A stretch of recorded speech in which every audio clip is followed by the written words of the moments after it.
Short-term rentals can be an amazing way to launch your real estate investing career and make some serious cash flow. But have you actually weighed the pros and cons? If you're considering this investing strategy, stick around and I'll explain my top pros and cons of this asset class.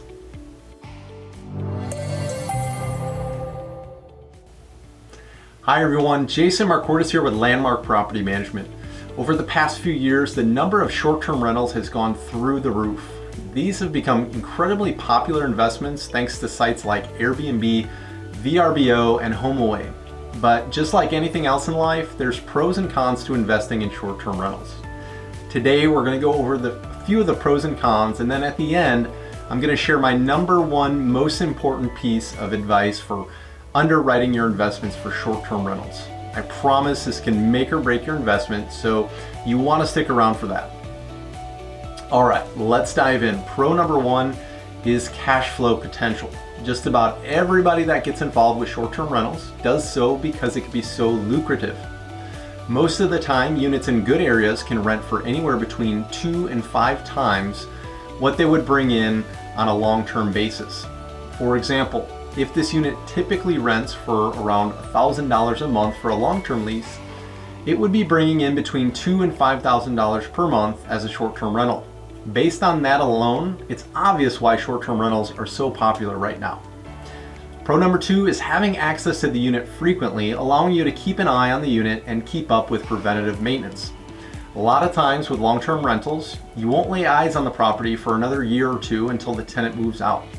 It's really on the tenant to maintain the unit, and you're really not sure if they're keeping up with things like changing the furnace filters or getting cleaning checks done on the furnace and air conditioning unit every spring and fall. With short-term rentals, your cleaning crew and maintenance team can access the unit in between guests, allowing you to keep an eagle eye on the property's condition and ultimately reduce your maintenance and CapEx expenses over the long haul. Pro number three is the flexibility a short-term rental gives you. With long-term leases, a lease is a legal document and you have to abide by the agreed upon terms. You can't raise the rent or vacate the property during the terms of the lease. With short-term rentals, you can raise and lower the rent more frequently to help adjust for vacancy. This is also known as dynamic pricing. You can also sell the property vacant at any time or utilize the property yourself between guests, which in my opinion is the best perk of all. Who doesn't want a free vacation crash pad in an awesome location? All right, now that you're ready to run out and find your first short-term beach rental, let's talk about the downside. Con number one is very time-consuming. Long-term rentals can be time-consuming when stabilizing the property, but once it's rented and the tenant is settled in, the workload dies down significantly. With short-term rentals, guests are always turning over.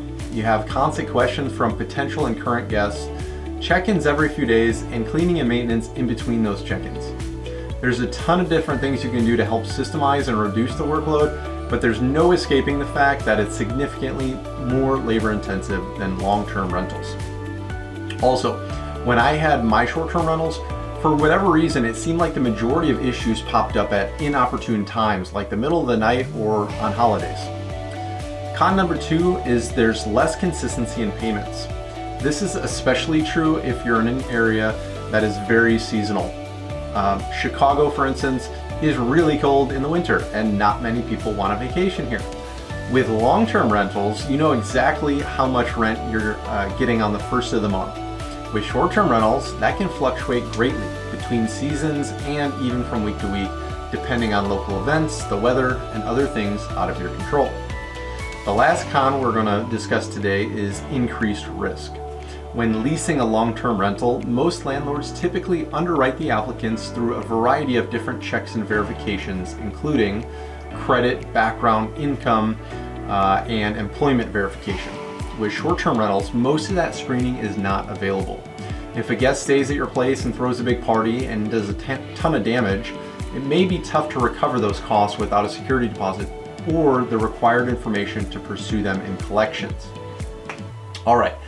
Now you have both sides of the coin, the pros and cons of short-term rental, and you're armed with the information needed to decide whether or not short-term rentals are the right investment for you. However, there is one thing you must absolutely not do when underwriting your next investment purchase. I can't stress this enough. The number one most important piece of advice I can give you when underwriting your rental investments is to underwrite it using the income of traditional long-term rentals. Short-term rentals are fairly new and they're subject to a lot of different market forces. One of the most important being local government. Local governments are still trying to figure out short-term rentals, and a lot of them are just now writing or modifying their short-term rental legislation.